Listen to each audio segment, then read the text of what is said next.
Hello, welcome, and thank you for checking out this episode of Philosophy versus Work, the podcast that examines the ethics of the work ethic and other philosophical and socio-political questions regarding work, life, and death. I am Michael Murray, and I'll be your guide on this philosophical journey. Episode 9, The Mythological Order of Sarcasm. Hey everyone, I hope you enjoyed the previous episode's departure from our regular format.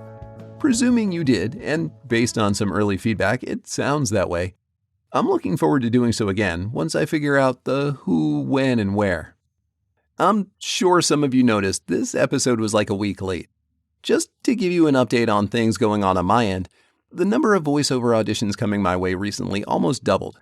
Between that and trying to market both my VO work and this podcast, it's stretched my time a little thin.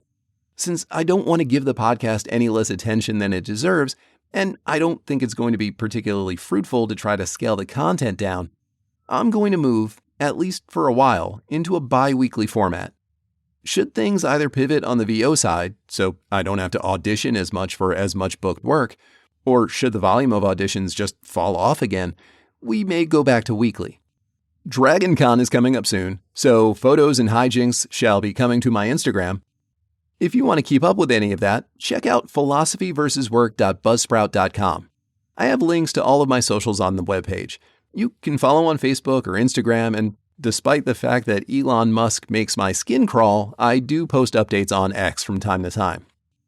Today, though, we're going to dip back into Roland Barthes Semiotics and myth as a type of speech and try to set up basically the methodology for how we're going to be looking at utopia as a philosophical or socio-political strategy. First, though, I need to fill in an oversight on my part that I never addressed why, especially in philosophy, where the coining of new terms, like Dasein or governmentality or semiotics or neoliberalism and so on, is fairly common. Why Barthes uses an already established word like mythology, especially given his whole analysis of second-order signs. Well, simply put, because he wants to retain the weight that the word myth carries. If you think about mythology, at its root, it's a story that tries to explain the world. Why do we have evil? Well, because of Pandora's box. Or consider creation myths or allegories about justice or hard work. Or take gravity, for example. Whereas science seeks to establish a theory to explain gravity, myth can explain gravity through Aphrodite. And yes, as the goddess of attraction, gravity was in her purview. Myth, like science, after a fashion, tells a story. And there's a whole other topic for consideration in how humanity is given to understand the world through stories. But unlike science, the aim of myth is to naturalize, to eternalize the subject of the myth. And the same is true for semiological myth. So, as a quick review of the important parts from episode 7, Barthes is following linguist Ferdinand de Saussure as far as the basis of his semiological system. Signifier, mental image, plus signified, the concept of the thing, equals sign. The word for Saussure, or the thing, the subject of the analysis for Barthes, as Barthes is concerned with the broad spectrum semiotics of culture rather than the semiotics of language specifically. The whole, I'm trying to define things, not words. The meaning of the sign is determined historically, not naturally. We don't call a dog because it somehow is naturally dog. Those that call a dog do so because as the language developed, the word dog became the agreed upon word for that animal. Another example Barthes uses is a bouquet of roses as a sign of one's passion for another. There's nothing about a bouquet of roses, or any token for that matter, that means naturally one's passions for another. One could just as easily give their partner a stack of papers or a handful of rocks.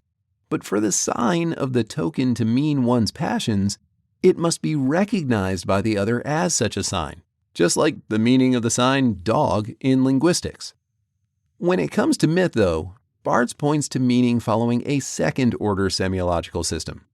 So you still have the principal signifier plus signified equals sign, But that sign, which had been characterized as meaning, now characterized as form, is combined with another signified, another concept, and becomes another sign, a signification. Myth is a kind of speech where the sign is not simply what something means. The principal meaning is held in reserve and can be called upon by the speaker at need.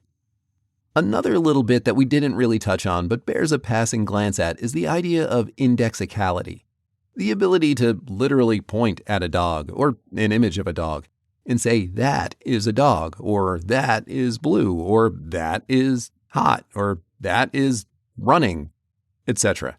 Now, this doesn't have much bearing on what we went over last time, but plays a role in writing and reading myths.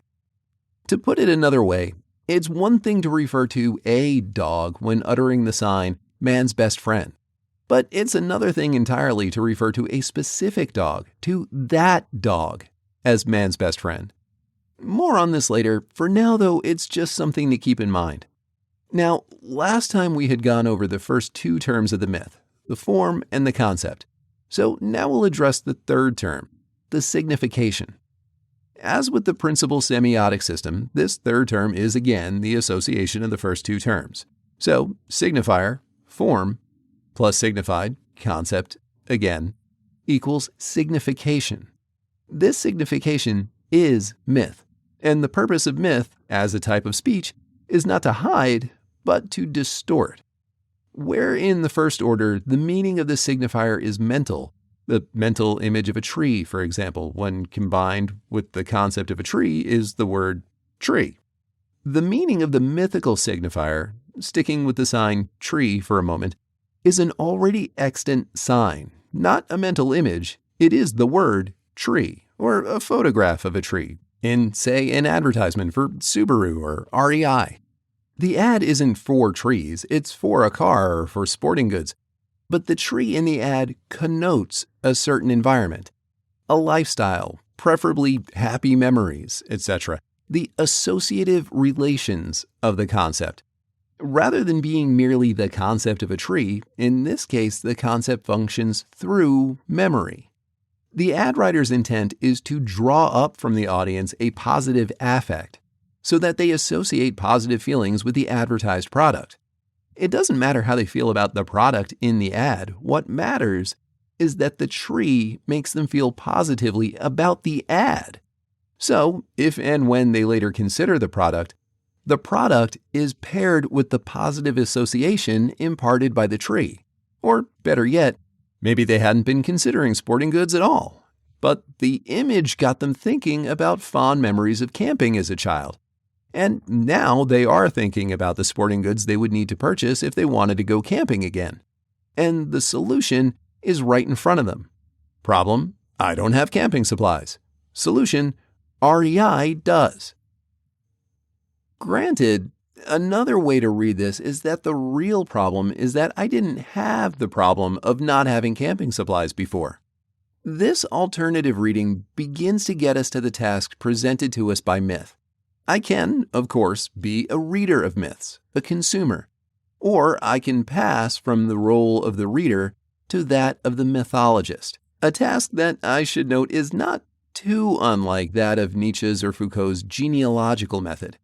Rather than trying to narrowly analyze a concept or ideology, such as, say, morality or governmentality, this method seeks to analyze the full history and scope of the concept, which also serves to highlight the is-ought distinctions within the analysis. For example, rather than rationally analyzing the validity of it is moral to follow the instructions of an authority figure, such as a parent or a police officer, a genealogical analysis begins with questioning, how did we get authority figures in the first place? What grants them authority? Who grants them authority? Ought that authority exist? If that authority is or ought be false, then how can it be moral to follow those instructions? And so on. Barthes thinks of the meaning and the form of the mythic signifier as in a kind of constant rotation. He uses the metaphor of a rapidly alternating turnstile. At one moment, the signification of the tree is the meaning, tree, and the next, it's the form, the memories and associative relations. The one is the alibi of the other. Passing from reader to mythologist requires interrupting this rotation in order to focus on each separately and in turn. To, quote, apply with a static method of deciphering, in short, one must go against myth's own dynamics. The intent of myth is to make the signification appear natural rather than historical.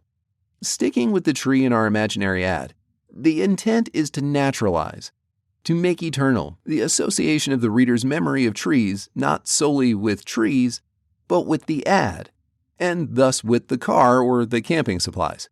Or, to use our earlier example of the Party of Lincoln, to dehistoricize the modern Republican Party and present instead a signification of Republican that is and always has been Lincoln. Myth, as speech, is a theft, an appropriation, and a restoration. The image of the tree and the Party of Lincoln are, as myths, a theft and a restoration of meaning, but the returned meaning is no longer the same.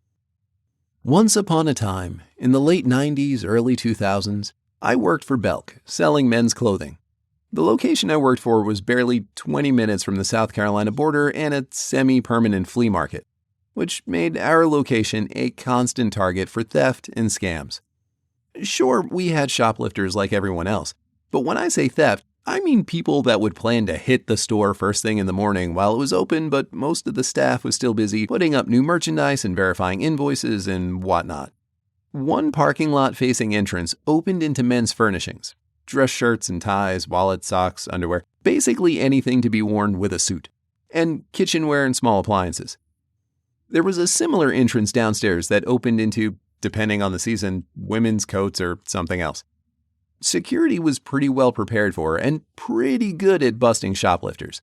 But these entrances got hit a couple of times by someone parking out front, having a partner run in, grab an armload of whatever they could carry, and run back out. A lot still eventually got caught by local police since the cameras in the parking lot would grab the license plate, but for the rest, most of the stolen merch wound up at that flea market. Okay, bear with me, this really does relate to myth and theft and restoration.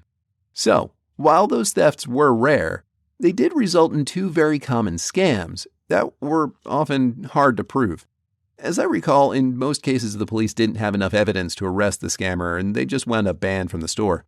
Often then later getting arrested for trespassing when they tried the scam again. What they would do is either A, buy merch on the cheap at the flea market with the Belk tag still on it, and then head to Belk and return it, which was super easy. The company was a laydown for returns. I even had a manager at one point that insisted I take a return on a Baja, one of those rough woolen hoodie pullovers that everyone had in the 90s, that had to be at least 5 years old and reeked of cigarette smoke and other stuff because they had a price tag for a sweater that had clearly just been pulled off something else. I have no idea if she ever dealt with any repercussions for that, but security had a lot of questions for me about it. Or B, similar to the Baja incident, the scammer would grab some merch at the flea market and use the Belk tags to try to return a bunch of stuff that was clearly a brand we never sold. Likely more merch picked up from the flea market. See? It relates. The mythical signification functions kind of like these return scams. The real article was stolen, and the return is a fraud. Another thing to keep in mind, back in the first order, in language, the sign is arbitrary. A tree isn't called a tree because of some natural, eternal tree being. It's called a tree because that was the agreed-upon sign as the language developed. Once agreed upon, though, once a sign, tree can be used to refer to trees generally or a particular tree specifically. In contrast, the sign, the Party of Lincoln, is indexical. It points to that political party of a specific time, place, ideology, and leadership. Taken individually, the words, as signs, not only remain arbitrary, but massively ambiguous, much like uttering tree and pointing to an entire forest. History and context, the associative relations, determine the meaning of the Party of Lincoln as a sign. As an example, if you were in a restaurant and the host or hostess called for Lincoln, Party of Five, someone may make a joke about the Party of Lincoln, but no one would mistake the diners for the Republican Party. Now, Barthes does also note that the arbitrariness of even the language sign has limits, namely these associative relations, as with presenting a gift of a stack of papers to represent one's passions for another. The language sign can't be purely arbitrary, or language would be impossible. Conversely, the mythical signification is never arbitrary. Barthes also here speaks of the reader of myths, but I think it's critical to skip ahead a little and go to the section he titles Reading and Deciphering Myths. Barthes states, quote, "How is myth received? We must here come back to the duplicity of its signifier, which is at once meaning and form. I can produce 3 different types of reading by focusing on one or the other, or both at the same time." Side note, I have to wonder if the use of duplicity is maybe a weakness of translation. As Barthes earlier notes that myth isn't a lie or an erasure, it's a distortion. So, as I read this, I'm inclined more towards reading duplicity as being a double nature, rather than the more common American English use as a lie or a falsehood. Alright, circling back. These 3 modes of reading take the following forms. 1. Focusing on the empty signifier, allowing the concept to fill myth's form without ambiguity, reading it as a simple system, wherein the signifier is once again literal. Lincoln as example and symbol of republicanness. This is the producer of myths. Quote, the journalist who starts with a concept and seeks a form for it. 2. Focusing on the full signifier, clearly distinguishing between meaning and form, and thus the distortion they impose upon each other. This reading undoes the signification, receiving the form, the signifier in the second order, as imposture, as an act of fraud, the deception of a con presenting under a false identity. Presenting myself as Bob changes nothing about me. What it changes is your reading of me. Lincoln becomes the alibi of the Republican. This is the mythologist that deciphers the myth, understands the distortion. 3. Focusing on the mythical signifier as a, quote, inextricable whole made of meaning and form, the receiver of an ambiguous signification. This reading responds, quote, to the constituting mechanism of myth, to its own dynamics, end quote. Lincoln is neither example nor symbol nor alibi, but the essence and presence of American exceptionalism. And if Republicans are the party of Lincoln, then it follows that they too are what it means to be American. This is the reader of myths.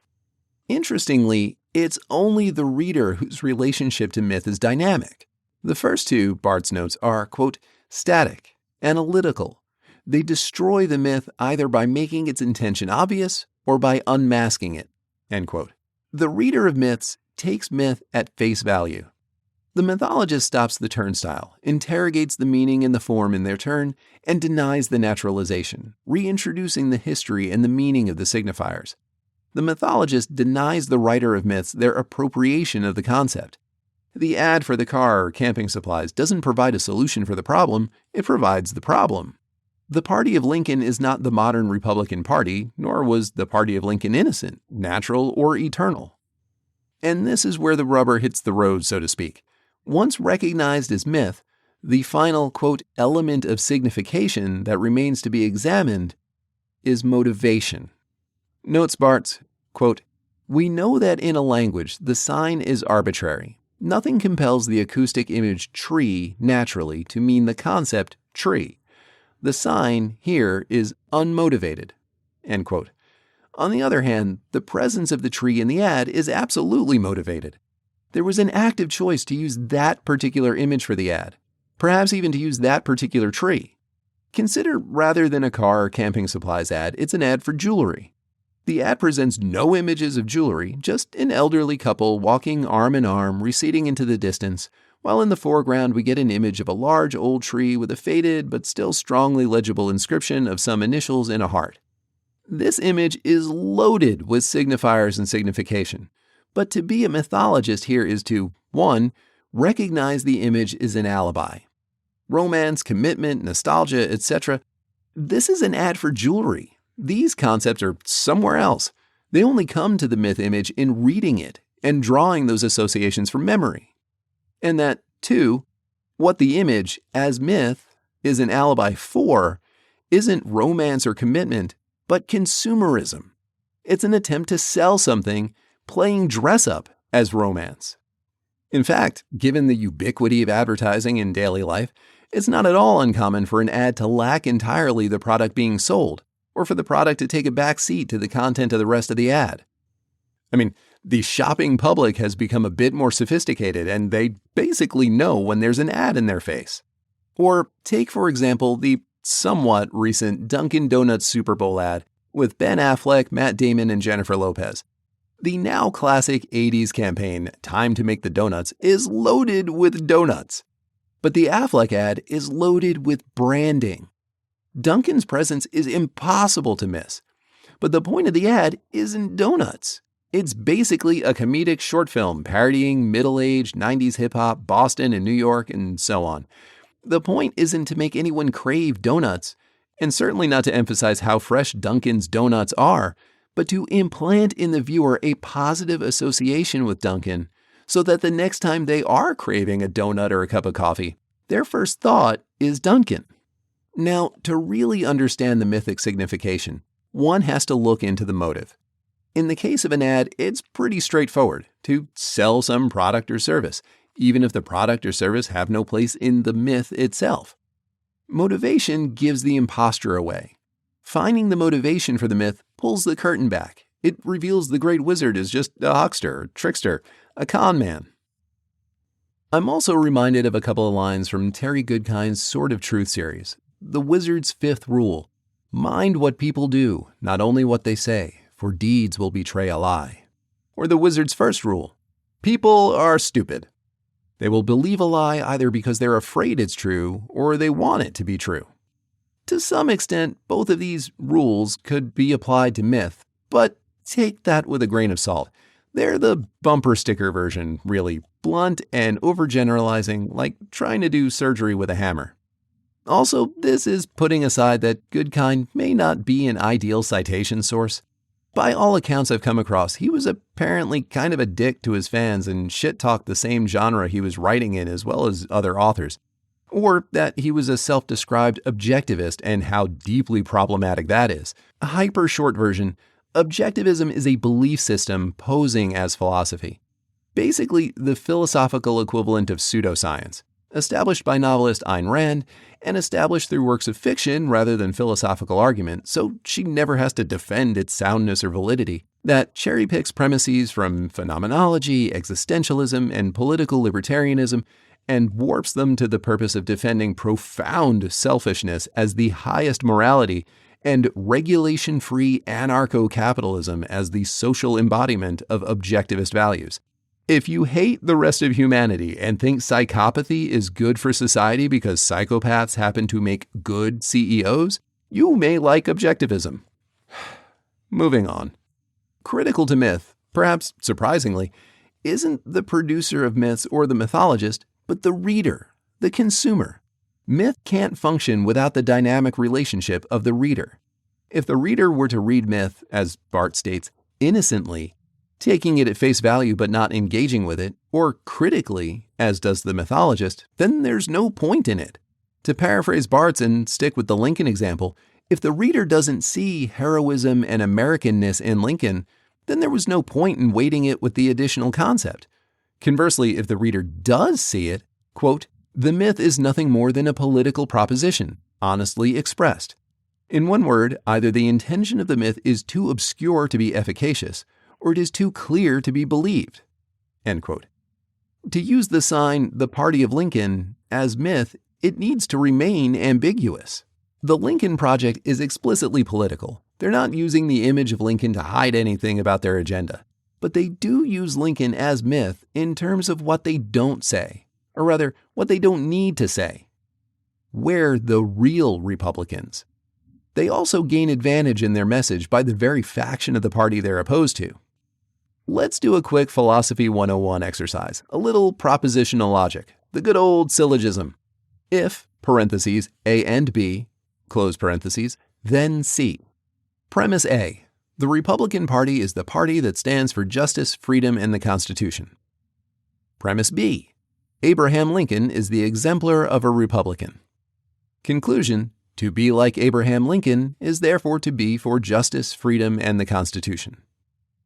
Now, as for whether or not that conclusion is true, is A true? Yes or no? Is B true? Yes or no? If A and B are true, then C is a sound and valid conclusion, from which you can draw the implied secondary conclusion. Trump/MAGA claim the Republican Party is the party that stands for justice, freedom, and the Constitution. The Lincoln Project also makes this claim, but they claim Trump/MAGA is false. If the claim about the Republican Party is true, and Lincoln is the exemplar of a Republican, then it would appear that Trump/MAGA must be false. Now, of course, that's not actually true on any count. Even though it takes the form of a valid proposition, it's not sound. There's a logical fallacy in both premises, in that referring to Trump, the Republican Party, and Lincoln are all appeals to authority. For any of the above to be true, one actually has to argue how and why they do in fact stand for justice, freedom, and the Constitution. Myth needs make no such claim. Myth is a totally different kind of speech from a proposition. Myth relies on the associative relations made by the reader in encountering myth. Even more so than the sign "The Party of Lincoln," the sign "Make America Great Again" relies completely on the associative relations of the reader. Hop on YouTube and check out a clip of Jordan Klepper asking Trump supporters about MAGA, and they all have different definitions of what it means. The signifier is completely empty, and so those that speak MAGA can fill it in with whatever they need to make their point. That said, we need to dig a little more into the idea that what myth does is transform history into nature. Now, when Barthes refers to this principal function, he doesn't mean history like a school subject. It's not limited to the past in a literal sense, like the literal Lincoln. He means that which is determined historically, speech, language, words, etc. In other words, meaning, being transformed into something which comes from nature, the actual blade of grass versus the word grass. The function of myth is to transform the word into the thing by naturalizing the concept. I'm going to cite Bart's next example here nearly in full, as I think it's incredibly relevant today as far as economic conditions and political rhetoric. And seriously, the words barely need to be changed, and it could be dropped directly into the current campaign discourse. Quote, "Here is a new example which will help with understanding clearly how the myth reader is led to rationalize the signified by means of the signifier. We are in the month of July. I read a big headline in the François. The fall in prices, first indications, vegetables, price drop begins. Let us quickly sketch the semiological schema. The example being a sentence. The first system is purely linguistic. The second system is composed here of a number of accidents, some lexical, the words, first, begins, the fall, some typographical, enormous headlines where the reader usually sees news of world importance. The signification of the myth follows clearly from this. Fruit and vegetable prices are falling because the government has so decided. Now, it so happens in this case, and this is on the whole fairly rare, that the newspaper itself has, 2 lines below, allowed one to see through the myth which it has just elaborated, whether this is due to self-assurance or honesty. It adds, in small type, it is true, the fall in prices is helped by the return of seasonal abundance." End quote. Now, to be fair, the form the newspaper article takes may not translate quite as well to modern America, but the form of the myth would work just as well and in the same way. It would likely be dramatically more effective in modern America due to the transformation of the mediascape to a massively diffuse one focused on headlines, sound bites, and rapid consumption. The myth functions because all the reader receives is the headline, to which they draw conclusions from their associative relations. And this example is just a single dimension myth. Recall, text is linear and an image is multidimensional. A picture speaks 1,000 words, so to speak. Only a few weeks ago, the AP reported inflation was below zero. Prices actually fell for the period being tracked. The Fed is expected to start dropping interest rates at their next meeting, the only question being how much and how frequently, and just the other day, July 30th, NPR reported consumer sentiment was positive for the first time since January. By every traditional economic indicator, stock market, employment, wages, inflation, the U.S. economy is booming. Yet, to hear any politician on either side and any talking head on Fox, the economy is somewhere between struggling and collapsing outright. Personally, my take on this is that the traditional indicators are flawed. Not wrong, just flawed. They're the wrong indicators. The indicators are based on a successful capitalist economy. And by those terms, the economy is a booming success. The stock market, which was always speculative and now based entirely on investor sentiment and short-term profit harvesting rather than real assets and revenue of any given company, and corporate profits are booming. The personal wealth of the owners of those stocks and companies is soaring.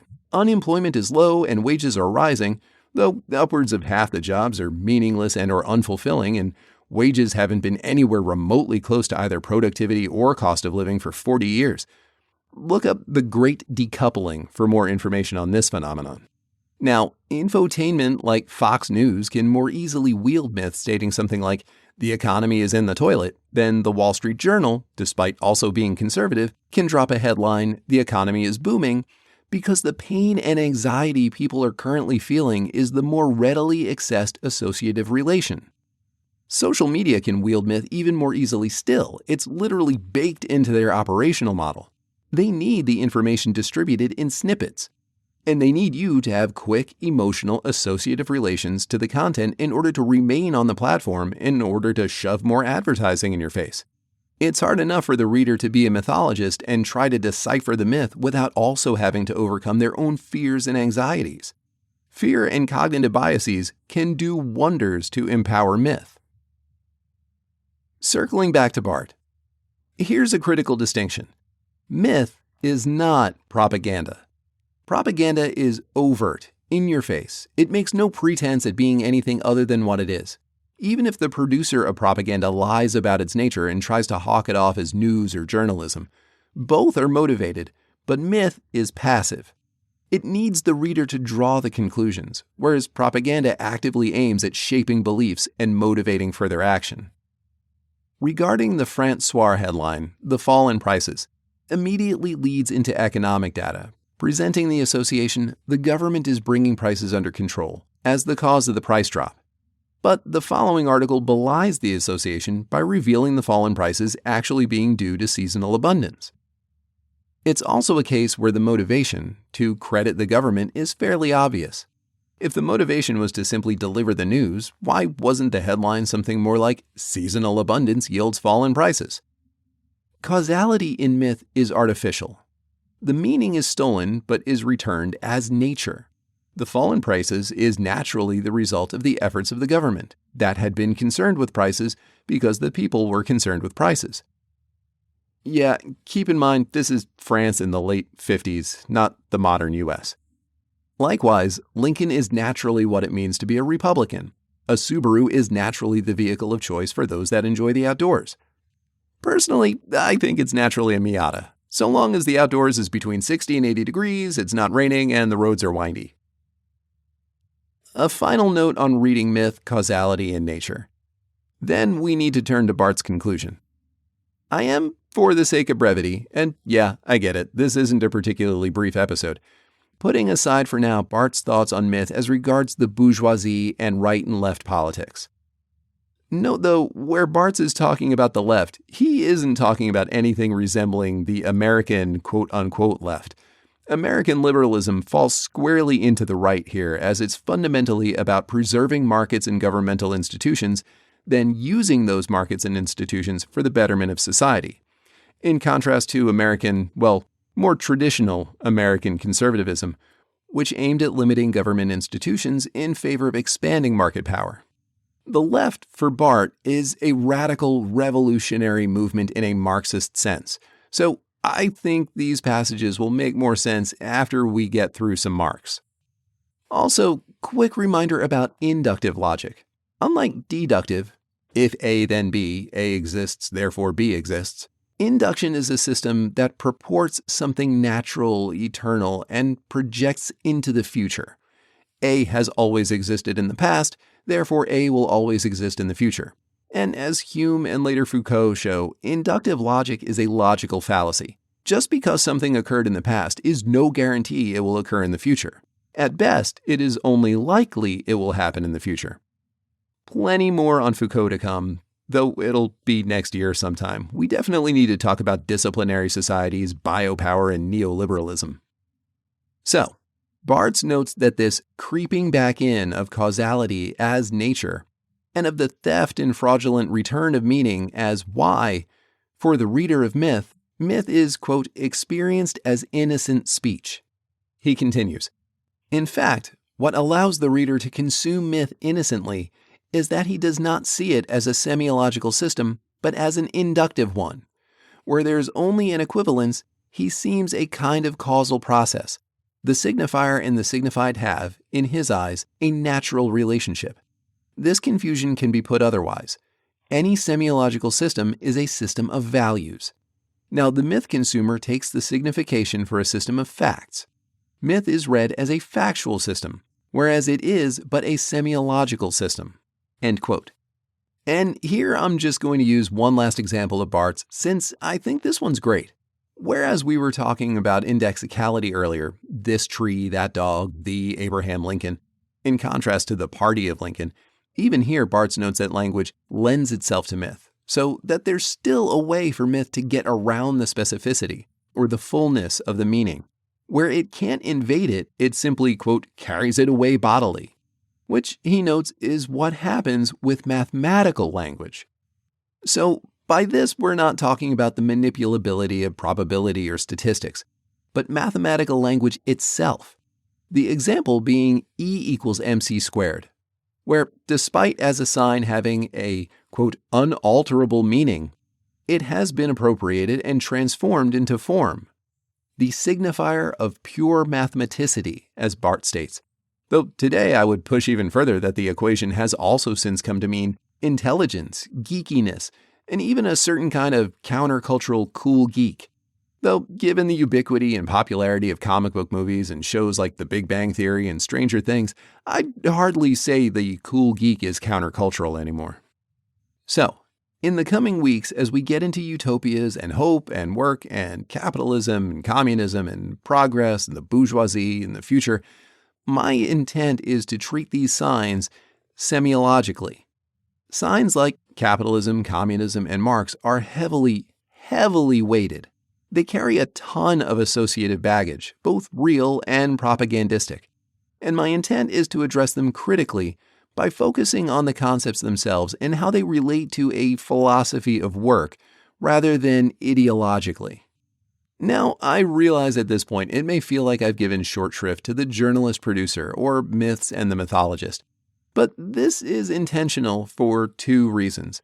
On the one hand, digging into these modes of reading or writing myth requires a lot of conceptual scaffolding regarding bourgeois, without which talking about bourgeois ideology won't make much sense.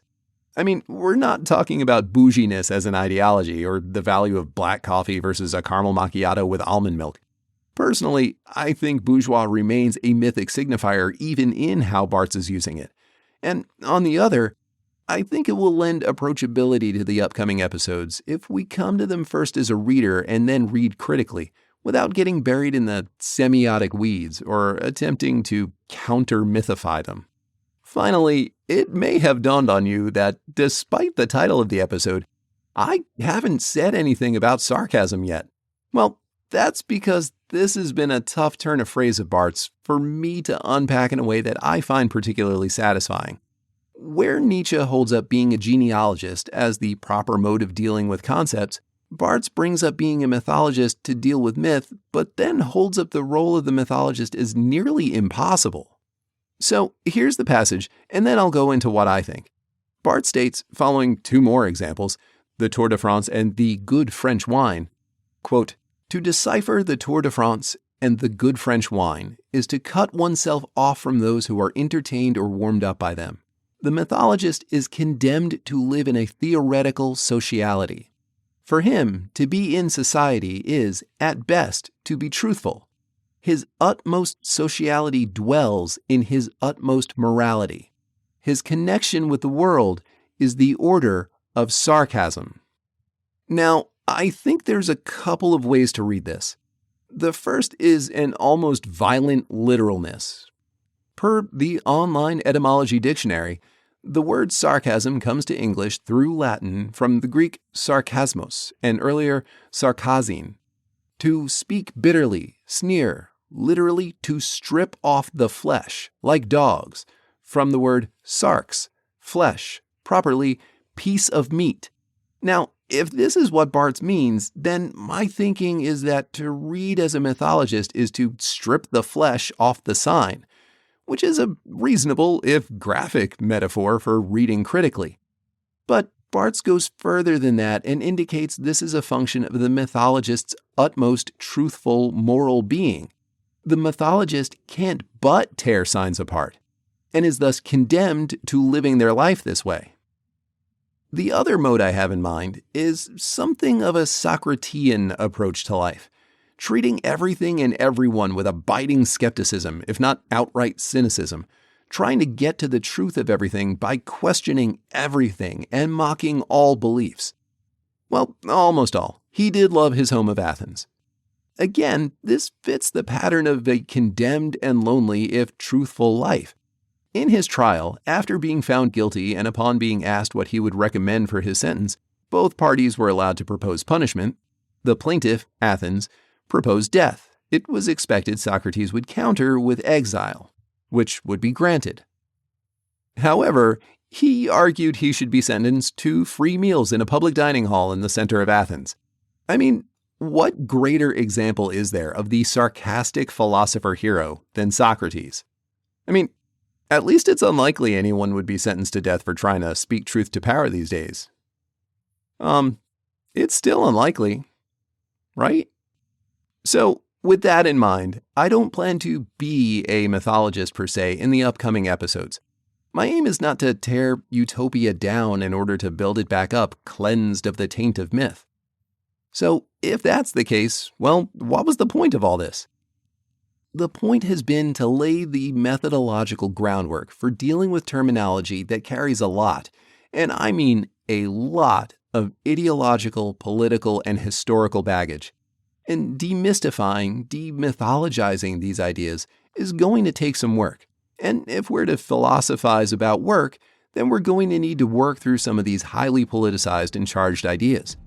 And yet, as Barthes concludes, quote, "This is what we must seek, a reconciliation between reality and men, between description and explanation, between object and knowledge. To wit, I would add, between philosophy and work." Next up is our first dive into Kathy Weeks' The Problem with Work, Feminism, Marxism, Anti-Work Politics, and Post-Work Imaginaries. Specifically, I want to take a look at teleological and non-teleological utopias. In short, utopias that have an end and utopias that don't. We'll be coming back to Weeks on work a few weeks afterwards. But before we get to that, we'll need to deal with the mythological 800-pound gorillas in the room: Marx, capitalism, and communism. I hope you'll join me. Till then.